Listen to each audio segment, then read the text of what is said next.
Hello, beautiful people. Thank you for tuning in with History with Chemistry. Today we're going to talk about the massacre in Beaumont, Texas of 1943.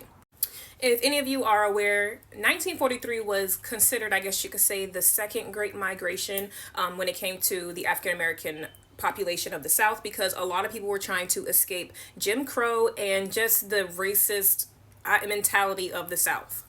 For those of you that are aware of what 1940s was, it was considered the second Great Migration because there was some millions of black people that left the South trying to escape segregation and Jim Crow and blatant racism. So they went north and they also went west. West could be considered like Beaumont, Texas. This was kind of a hub. Detroit and Beaumont both saw a sad amount of racial tensions and massacres in something called the Red Summer. This summer was considered the Red Summer because there was so many massacres all over the country. We're going to get into those about zoot suits and so much more. But for now, we're talking about the Beaumont Massacre. And the reason that this massacre even became a thing was because white men specifically, were starting to notice their competition is a black man now. White people were not willing to work for less. They were not willing to settle like black men naturally were forced to do in the South, so they naturally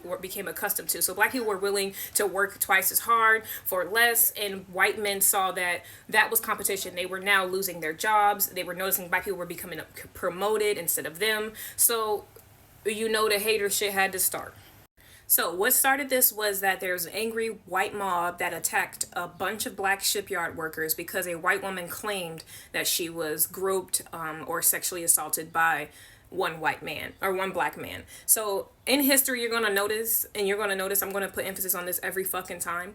White women use their tears and their cries as some sort of like, how do you call it? Like, it was like the gunshot in the war. Like, that's when it started, and they knew the power that they had. And sometimes white men would even lie and say that white women said something that they never even said, just to have reason and to justify the brutality that they wanted to inflict upon African American people. After learning where the suspect was jailed, 4,000 angry white people marched to the jailhouse to demand that he be released so that they could hang him. But the person that was in charge of the jail, I don't know what they were called, the people that were in charge of the jail basically asked the mob if it were okay that they release the man if they stopped looting and they stopped creating such a ruckus, because it was kind of creating issues for them as well. But the angry mob said no, fuck that. So they continued to go on. So they were turned away, but they marched to City Hall. On their march to City Hall, some 200 homes and black businesses were destroyed for no reason at all. After these white men showed that they weren't going to stop being belligerent thugs, national law or martial law had to be declared. It was I'm going to look off camera because I have notes here. 1,800 National Guardsmen, 100 state police, 75 Texas Rangers, and so many KKK Klansmen came to their rescue. Now, whenever I tell you guys stories like this, where they call the National Guard, they call the military, they call the police, I need you to know the police, the National Guard, the Texas Rangers, these people that they call in for, I guess you could say, some sort of protection. They were not protecting black people. They were not there for black people. They were there to protect white people and to try to dissolve the situation as much as possible. But their initial reason for being there is not to protect black people. It's simply to protect the property that's being damaged, because that's money out of the city's pockets.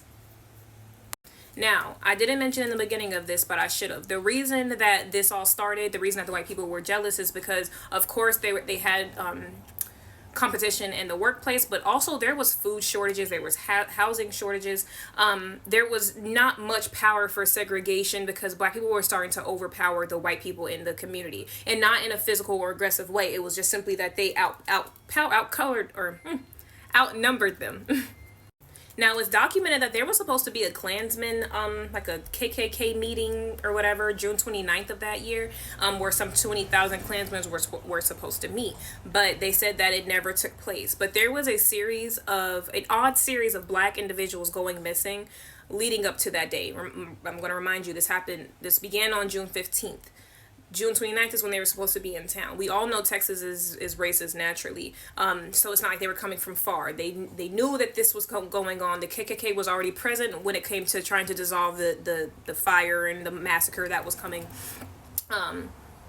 So I just wanted to notate that in there.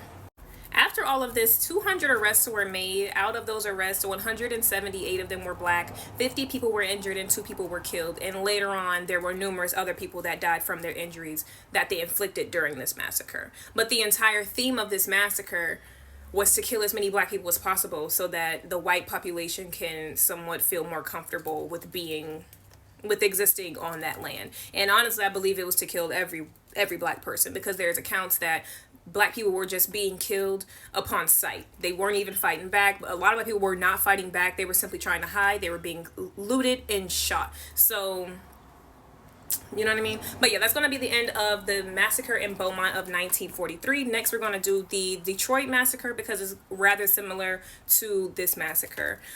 You'll see the similarities. It's because it was around the same time, and the boom of black people is the reason that white people began to murder black people for no reason at all. But in the meantime, thank you so much for watching. I hope y'all have a good day. I love y'all.